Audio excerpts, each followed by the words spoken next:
Bahasan Samsung yang flagship kayaknya entar dulu kali ya. Mending yang ini nih, sama-sama baru dan harganya lebih murah. Hai semuanya, kembali di Putu Reza, masih di Project Review, dan ini dia adalah Samsung Galaxy A15 A15 5G.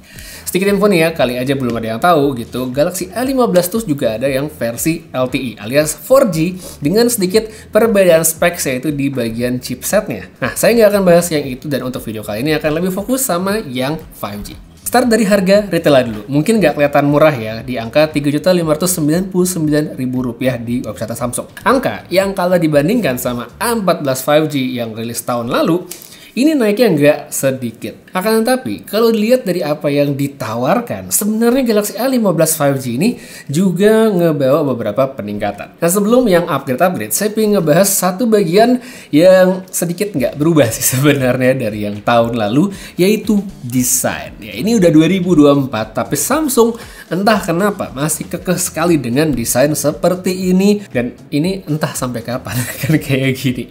Ya, kalau kita lihat dari belakang, buat saya sih udah kelihatan ini adalah handphone Samsung karena template-nya sama dari tahun lalu ya, bisa kita lihat.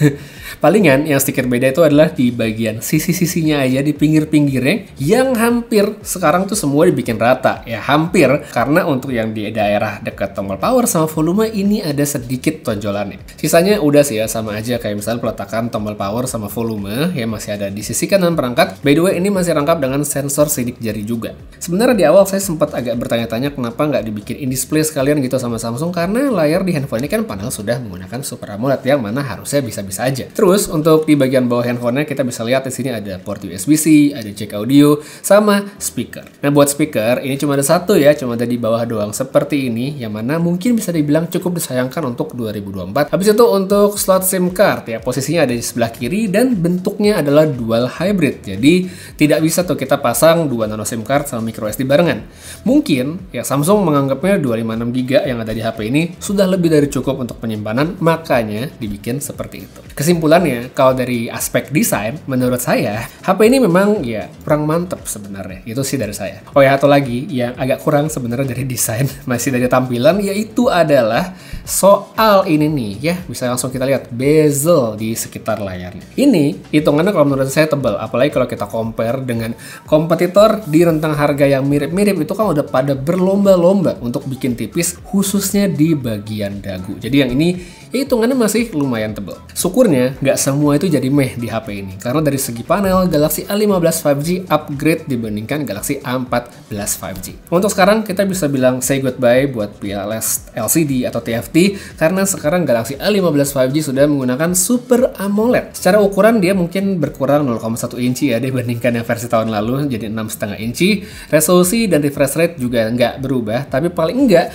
sebenarnya udah cukup untuk meningkatkan experience visualnya, kayak misalnya buat nonton gitu, menurut saya sih udah enak. Layar ini juga cerah banget ya, brightness-nya udah cukup oke, karena ya misalnya kita pakai outdoor di matahari yang terik siang-siang itu layarnya masih kelihatan dengan sangat baik. Jadi untuk visibilitas menurut saya sudah bagus. Untuk gambar sendiri juga sudah cukup tajam, saturasi warnanya oke, dan refresh rate yang 90Hz tadi juga nggak terlalu masalah, meskipun kalau misalnya bisa lebih tinggi lagi ya akan lebih bagus. Cuma untuk sekarang menurut saya sudah cukup. Palingan yang agak sedikit kurang dari multimedianya, walaupun layar udah bagus ya dari audionya aja, karena ya speakernya belum stereo. Lanjut kita masuk ke bagian specs. Chipset yang dipakai di versi 5G ini sedikit beda karena dia menggunakan Dimensity 6100 Plus. Sedangkan kalau untuk Galaxy A15 yang LTE itu pakainya adalah Helio G99. Untuk RAM di sini 8GB, storage-nya 256GB, cuma ada satu varian aja, dan baterai besar 5000 mAh. Kalau kita bicara angka Antutu, ini emang nggak gede-gede banget ya. Saya tes di Antutu versi 10,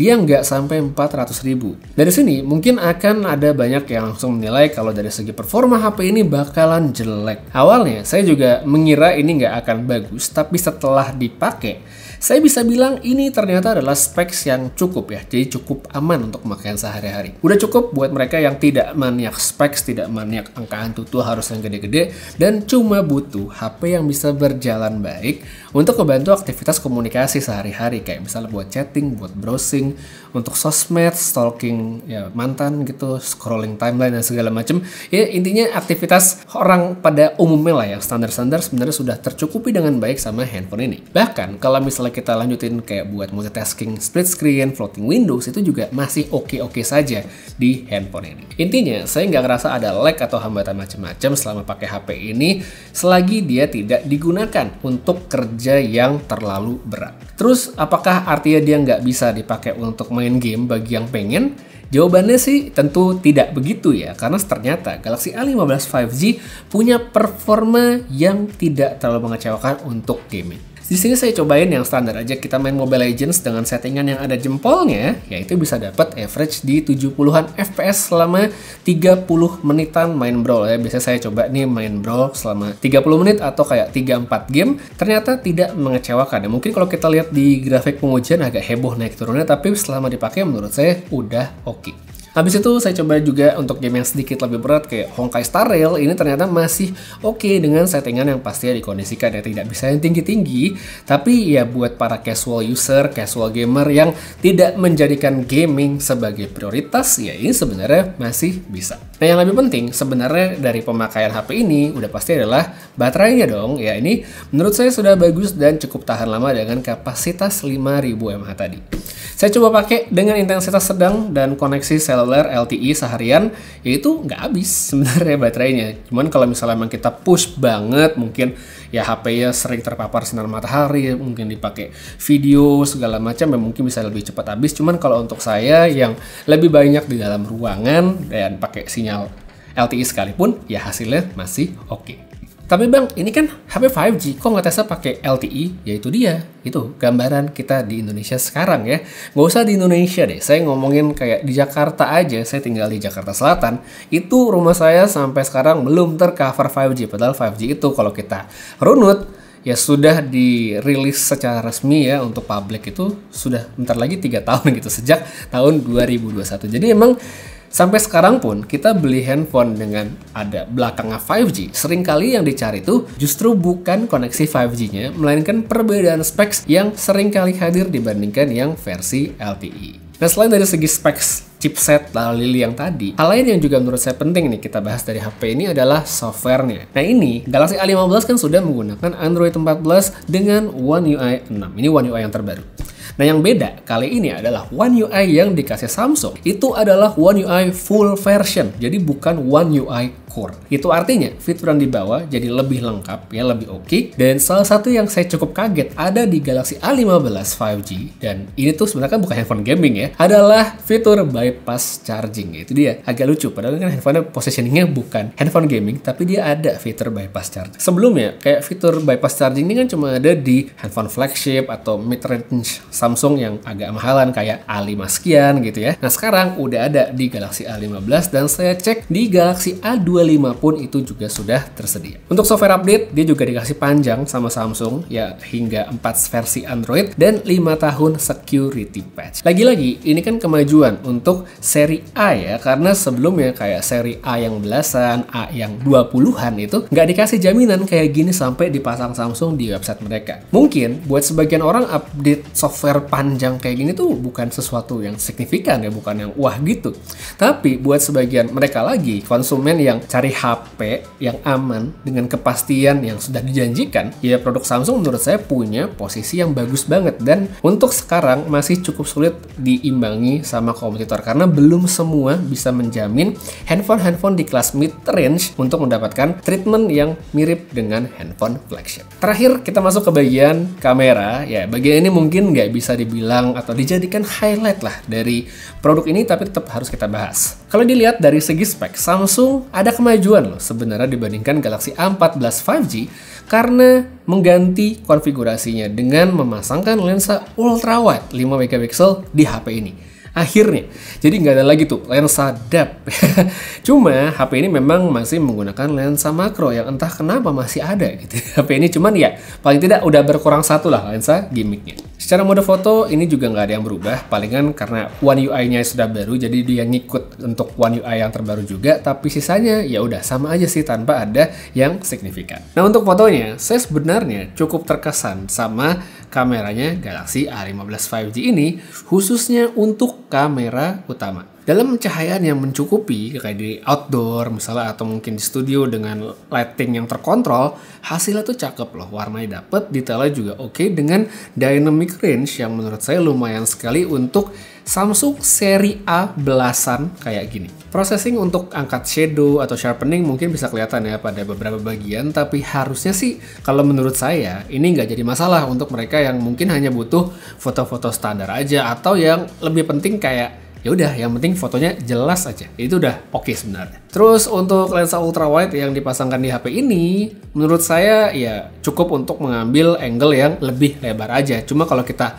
ngomongin soal kualitas semacam detail itu kelihatan banget loh bedanya dengan lensa utama. Cuma tetap harus diapresiasi karena ini lebih bagus dibandingkan lensa gimmick yang nggak kepake. Terus untuk low light di sini sih kalau menurut saya baru kelihatan kalau kameranya si Galaxy A15 bisa jadi cukup kewalahan. Sebenarnya selama nggak terlalu gelap masih oke lah. Tapi kalau misalnya sudah masuk ke ruangan dengan pencahayaan yang cukup remang, misalnya kayak di lampu kamar yang nggak terlalu terang atau mungkin kafe yang agak remang-remang, warnanya cenderung tidak akurat ya, ada perubahan. Terus untuk detailnya ya kita bisa bilang lebih soft lah ya dibandingkan saat pencahayaannya sedang bagus-bagus aja. Jadi ya perlu dipertimbangkan dari segi pengambilan dalam kondisi low light. Night mode bisa sedikit ngebantu, cuman memang tidak bisa selalu jadi andalan.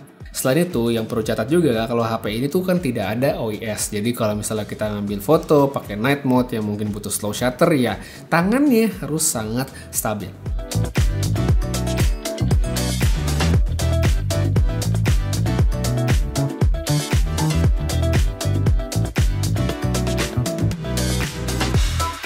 Ketidakhadiran dari OIS di handphone ini juga sedikit banyak akan berpengaruh pada pengambilan video karena yang untuk stabilisasi jelas tidak akan sestabil handphone yang punya OIS. Dan untuk hasilnya silahkan dicek dari sampel berikut ini. Dan sekarang kita cek untuk sampel videonya si Galaxy A15 5G. Ini di outdoor siang hari tapi agak mendung ya. Jadi langitnya tidak dapat yang biru gitu karena langitnya memang mendung. Untuk perekaman video si Galaxy A15 5G mentoknya di Full HD 30 fps. Tidak ada 4K ya untuk yang seri ini. Dan dia juga tidak ada OIS. Jadi untuk perekaman video kalau mau dibawa jalan itu bagusnya dipegang dua tangan. Karena kalau satu tangan dia pasti akan lebih shaky seperti sekarang. Sambil jalan ya. Bawa ke atas sana. Untuk dynamic range-nya. Audio bisa ya denger, ini cukup sepi tempatnya jadi nggak ada noise tambahan.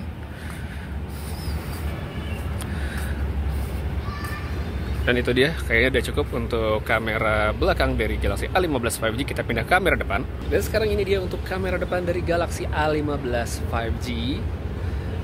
Entah emang lebih bagus atau enggak, cuman kalau yang saya lihat di layar handphone sekarang, ini perekaman video menggunakan kamera depannya Galaxy A15 kelihatan lebih oke. Ya nggak tahu sih kalau kalian lihatnya sekarang gimana, karena kan saya lihatnya sekarang sambil ngomong di layar handphone. Tapi kalau misalnya untuk di layar handphone kalian atau layar komputer mungkin berbeda, tapi untuk yang saya lihat sekarang sih hasilnya bagus ya kalau untuk yang di layar handphone dari kamera depannya si Galaxy A15 5G. Oke, itu bisa dilihat dari warna, dynamic range. Ini agak blown out sih ya, di sini putih banget. Tapi kalau ke sini ya, saya sumber cahaya dari sana, hasil sih bagus ya gitu. Habis ini kita pindah ke low light ya untuk lihat performa dari kameranya. Nah, sekarang kita melihat sampel video dari Samsung Galaxy A15 5G di kondisi malam hari. Ya, di sini kita bisa lihat hasil videonya, ada flare ya. Kelihatan sekali flare ya. Sekarang coba saya bawa jalan sedikit ke arah lapangan. Audio bisa denger ya sambil saya jalan. Stabilisasi dia tidak ada OIS. Jadi ya shaky memang sudah expected. Dan ya ini dia untuk view ke sana. Kalau tangan kita stabil kayak sekarang saya pakai dua tangan, oke aja sebenarnya ya. Palingan ada flare sih sedikit. Terus kalau untuk city light ke sana, nah kita bisa lihat entah kenapa flare-nya ada begini ya. Seperti iPhone saja, padahal bukan iPhone. Gini, dan kalau misalnya kita coba ke muka, nah ini Galaxy A15 5G kalau merekam ada orangnya ya, bisa lihat skin tone, warna, ketajaman sih pasti berkurang. ya seperti yang sudah diduga. Ya, tapi untuk audio bisa dengar juga nih kalau saya ngomong dari jarak segini ketangkap dengan jelas atau enggak. Kalau misal saya ini autofocus lari-lari atau enggak. Silahkan dilihat sendiri untuk handphone Samsung di rentang 3 juta. Oke atau enggak, tulis aja di bawah. Dan untuk kamera depannya ini dia si Galaxy A15, dan mungkin karena saya terang kali kena lampu ya. Jadi kalau yang saya lihat di layar handphone nggak jelek sih sebenarnya. Ya, saya lihat sekarang. Terus kalau misalnya saya bawa jalan, hasil seperti ini. Untuk videonya stabil atau enggak silahkan dinilai sendiri. Warnanya, ketajaman, audio ya pakai atau enggak, tulisan pendapat kalian di bawah. Jadi gini, kalau misalnya untuk orang yang mengejar specs tinggi di HP Android kelas 3 jutaan, Galaxy A15 5G dari Samsung ini mungkin bukan alternatif terbaik dan bukan yang paling menarik juga. Emang HP ini kalau kita lihat sebenarnya loh cukup banyak upgrade dibandingkan Galaxy A14 5G tahun lalu. Seperti kita bisa lihat dari bagian panel layar udah jadi Super AMOLED, chipsetnya juga cukup kenceng lah sebenarnya untuk di kelas seperti ini. Kapasitas penyimpanannya juga lebih besar, bahkan ya cuma ada satu varian aja. Kamera udah ngurangin lensa gimmick, serta tentunya software update lebih panjang dengan OS yang lebih maksimal, serta nggak ketinggalan baterainya yang cukup tahan lama. Tapi ya tetap segala peningkatan, segala upgrade yang dikasih Samsung tadi, mungkin bagi sebagian orang tidak akan menjadi nilai plus, apalagi untuk mereka yang mengejar specs wah di harga 3 jutaan. Tambah lagi kan ini HP-nya punya peningkatan harga yang cukup lumayan kalau dibandingkan dengan A14 5G tahun lalu. Cuma di tempat lain untuk mereka yang ingin satu perangkat dengan specs yang bisa dikategorikan aman untuk pemakaian sehari-hari, bukan yang paling kenceng, tapi nggak masalah untuk dipakai. Ada jaminan software update untuk jangka panjang, serta lebih ngerasa pasti dan tenang dengan reputasi Samsung sebagai sebuah brand besar. Ya menurut saya sih Galaxy A15 5G ini nggak ada salahnya untuk dijadikan pertimbangan. Ini menurut saya adalah handphone 3 jutaan yang solid untuk standar Samsung, meskipun standar Samsung bukan standar untuk banyak orang. Jadi kalau emang dirasa cocok dengan pemakaian dan preferensi, silahkan dibeli. Saya bantu dengan linknya di deskripsi aja. Untuk sekarang, guys, kita aja dulu reviewnya untuk Galaxy A15 5G. Habis ini nanti juga bakal ada reviewnya untuk saudara ya, yaitu Galaxy A25, serta tentunya untuk flagshipnya Galaxy S24 series. Jadi subscribe aja dulu supaya nggak ketinggalan video berikutnya. Putra pamit, sampai ketemu lagi di video berikutnya. Dan seperti biasa, have a nice day.